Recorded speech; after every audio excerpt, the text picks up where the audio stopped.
घरी माहिती निकळ जावचं त्याला याडी पाफेर माया कळच हाव एक वाक्यर माई एक कवी लखो છે याडी याडी केन करच याडी केन कळच कळच आणि जेन छेनी ओनच कळच रे भैया ओन कळच हाव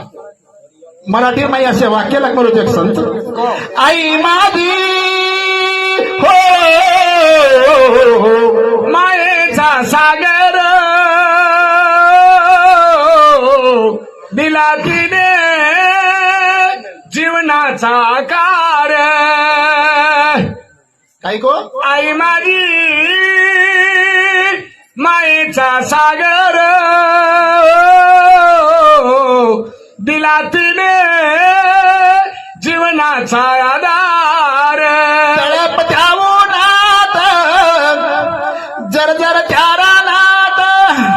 केलीस माझ्यासाठी तुग कष्टाच्या घामात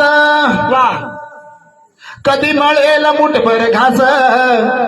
कधी घडे हिला उपवास ओल्या मातीतून चालताना तुडविले काट्याचे फास